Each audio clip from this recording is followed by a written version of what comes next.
नमस्कार दोस्तों, मैं हेमंत आप सभी को स्वागत करता हूं मधुबनी स्टडी सेंटर में। देखिए दोस्तों, इससे पहले कि हमारे चैनल को सब्सक्राइब करें और साथ ही आप किसी भी एग्जाम का तैयारी करना चाहते हैं तो हमारे एप्लीकेशन 24 आवर स्टडी सेंटर पे आप किसी भी एग्जाम की करंट अफेयर प्राप्त कर सकते हैं, साथ ही कॉन्सेप्ट के साथ, और वहाँ पे कोई भी एग्जाम का बैच परचेज कर सकते हैं। दोस्तों, आप लोगों को बताया था कि कल की ही क्लास में कि BRO की सीरीज स्टार्ट हो रही है, तो इनको अधिक से अधिक शेयर करें। ठीक है दोस्तों, तो कल के सेशन में हमने 10 तक क्वेश्चन कर लिया था और आज जो बात करेंगे हम 10 से आगे की बात करेंगे और 10 क्वेश्चन हम प्रत्येक डे लाएंगे और साथ ही आपको 5-6 मिनट देखने की जरूरत पड़ेगी और आपकी BRO की मतलब इतनी टेंशन नहीं रहेगी। तो चलिए दोस्तों स्टार्ट कर लेते हैं। और ये भी बताया था कि आपको एक क्वेश्चन दिया जाएगा, कुछ सेकंड आपको टाइम दिया जाएगा, अगर आपको बनता है तो आप कमेंट करें, नहीं तो हम बताने का प्रयास करेंगे। दोस्तों, इसका आंसर देखिए दोस्तों, इलाहाबाद की संधि के बाद डॉक्टर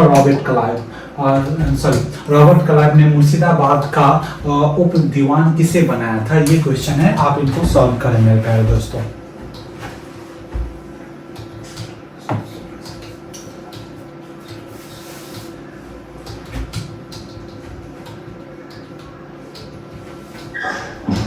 देखिए दोस्तों, बात कर लेते हैं इलाहाबाद की संधि। इलाहाबाद की संधि जो हुई थी मेरे प्यारे दोस्तों, और ये हुई थी 16 अगस्त 1765 में। कब हुई थी? 16 अगस्त 1765 में हुई थी।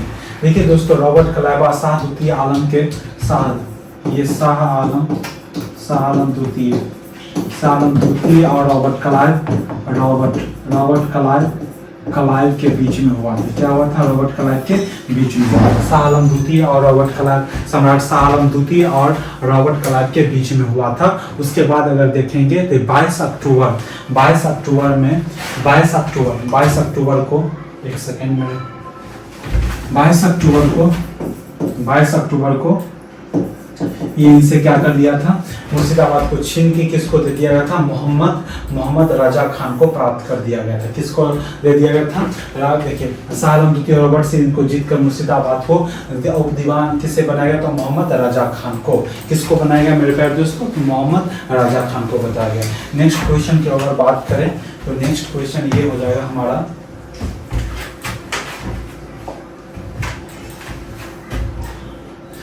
नेक्स्ट क्वेश्चन क्या है? सम्राट शाह आलम द्वितीय ने ईस्ट इंडिया कंपनी को बंगाल और बिहार तथा उड़ीसा के दीवान प्रदान करने में कब किया गया था? तो देखिए, सम्राट शाह आलम द्वितीय ने ईस्ट इंडिया कंपनी को बंगाल, बिहार और तथा उड़ीसा की दीवानी प्रदान की थी। कब की थी? 12 अगस्त 1765 में। ये तो बहुत ही सिंपल आसान है इसका, 12 अगस्त 1765 में। नेक्स्ट क्वेश्चन की अगर बात करें, नेक्स्ट क्वेश्चन क्या है? देखिए, मुगल बादशाह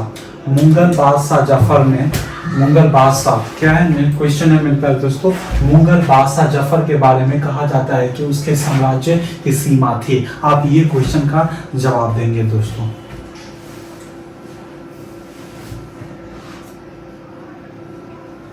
देखिए दोस्तों, चलिए बात कर लेते हैं। सबसे पहले बात करेंगे जफर के बारे में। तो जफर की अगर बात करेंगे तो इनकी जो शासनकाल थी 1837 से लेकर 1857 था। क्या था? 1837 से लेकर 1857 था। ठीक है, और इन्होंने अपना राज्य का जो विस्तार किया था, दिल्ली किया था। ठीक है, और दिल्ली के आसपास वाले क्षेत्रों को किया था। आसपास वाले क्षेत्रों को किया था। क्या? ठीक है, क्षेत्रों को किया था। कौन कौन होंगे? चांदनी चौक ये वाले हो जाएंगे और ये वाले हो जाएंगे। तो इनमें से क्या हो जाएगा? एक से अधिक हो जाएगा। तो इसका आंसर क्या हो जाएगा मेरे प्यारे दोस्तों? इसका आंसर डी हो जाएगा। क्या हो जाएगा? डी हो जाएगा इसका आंसर क्या हो जाएगा? डी हो जाएगा। चलिए नेक्स्ट क्वेश्चन की ओर बात करें।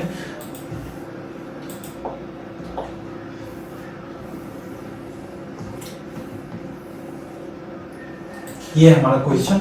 अब इसमें क्या है? रंजीत सिंह सुप्रसिद्ध कोहिनूर हीरा प्राप्त किया था। आप बात करेंगे कोहिनूर हीरा के बारे में। और कौन नहीं जानता है कि भारत में गोलकुंडा, ये कोहिनूर हीरा जो कहाँ से आया है? तो गोलकुंडा से आया है। कहाँ से? गोलकुंडा के खदान से आया है। कोहिनूर हीरा की अगर बात करें मेरे प्यारे दोस्तों, ये गोलकुंडा की खान से आया। ठीक है, कहाँ से आया? गोलकुंडा के खान से आया है। और इसे शाह आलम द्वितीय क्या है? सॉरी, गोलकुंडा के खान से आया। कहाँ से आया है? गोलकुंडा के खान से प्राप्त हुआ था। देखिए नादिर शाह जो इसके जैसे तैसे नादिर शाह के पास आया था, नादिर शाह के पास आया था, और नादिर शाह ने अफगान संरक्षण को दे दिया गया था। अफगान संरक्षण जो होते हैं, अफगान संरक्षण को दे दिया था। अफगान संरक्षण को दे दिया गया था, अफगान संरक्षण से दे दिया था। तो ये रणजीत सिंह सुप्रदीप को, रणजीत सिंह जो थे ये जो थे लिए थे, एक सेकेंड, ये सात सोजा से प्राप्त किया था। ये कौन थे? ये थे अफगान संरक्षण थे। क्या थे? अफगान संरक्षण थे। और इन्हीं से क्या लिए थे? इन्हीं से क्या किए थे दोस्तों? कोहिनूर हीरा प्राप्त कर लिए थे। नेक्स्ट क्वेश्चन की अगर बात करें तो नेक्स्ट क्वेश्चन क्या है? देखिए दोस्तों, नेक्स्ट क्वेश्चन क्या है? तो क्या है? अंग्रेजों ने श्रीरंगपट्टनम की संधि किसके साथ की? बहुत सिंपल क्वेश्चन है। किसके साथ की? तो सुल्तान टीपू के साथ की। देखिए श्रीरंगपट्टनम की संधि क्यों कहते हैं? क्योंकि इनका जो हस्ताक्षर टीपू सुल्तान के साथ हुआ था।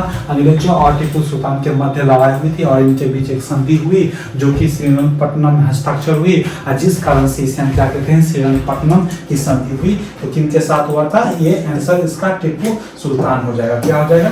टीपू सुल्तान हो जाएगा। इसका आंसर क्या हो जाएगा? टीपू सुल्तान हो जाएगा। चलिए नेक्स्ट क्वेश्चन की अगर बात कर ले,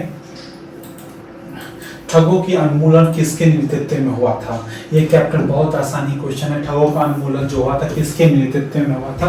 तो ये कैप्टन स्लीमैन के बीच में हुआ था। कैप्टन बी आंसर हो जाएगा इसका। कैप्टन स्लीमैन के बीच में ठगों का क्या हुआ था? उन्मूलन हुआ था। ठगों का उन्मूलन किसके नेतृत्व में हुआ था? तो कैप्टन स्लीमैन के बीच में हुआ था। चलिए नेक्स्ट क्वेश्चन की अगर बात करेंगे तो श्रीरंगपट्टनम की संधि जो, ठीक है, चलिए बात कर लेते हैं नेक्स्ट क्वेश्चन की। बंगाल में द्विशासन प्रणाली किसके द्वारा लागू की गई थी? देखिए द्विशासन प्रणाली की अगर बात करें, द्विशासन मतलब एक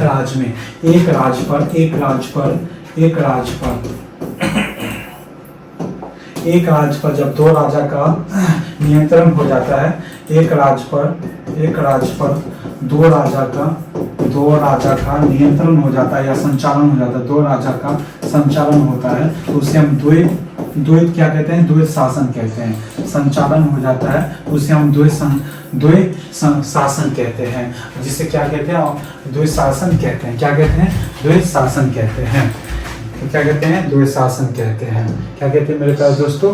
द्वैत शासन। द्वैत शासन का जो बात करें, द्वैत शासन कहते हैं। और इनका जो लाया था रॉबर्ट क्लाइव, और इनके जन्मदाता कौन थे दोस्तों? द्वैत शासन के जो जन्मदाता थे ये रॉबर्ट क्लाइव थे। कौन थे? रॉबर्ट क्लाइव थे। कौन थे? रॉबर्ट क्लाइव थे, जन्मदाता थे। लेकिन द्वैत शासन की जनक किसे माना जाता है? तो जनक की अगर बात करें तो जनक माना जाता है इनको माना जाता है सर लियोन कार्टिस को। लिए अरे भाई साहब, इनको माना जाता है सर लियोनिस कार्टिस को। सर लियोनिस कार्टिस को माना जाता है। सर लियोनिस कार्टिस को माना जाता है। क्या माना जाता है? सर लियोनिस कार्टिस को माना जाता है। किसको माना जाता है? सर लियोनिस कार्टिस को माना जाता है। ठीक है, चलिए बात कर लेते हैं नेक्स्ट क्वेश्चन की। नेक्स्ट क्वेश्चन क्या है ये देख लेते हैं। भारत में प्रथम रेलवे लाइन की अगर बात करें तो ये 26 कितने 18 अप्रैल या 26 बात करें। चलिए पहले ये आप बात करेंगे तो इसका देखिए दोस्तों, सबसे पहले रेलवे लाइन की बात करें तो 16 अप्रैल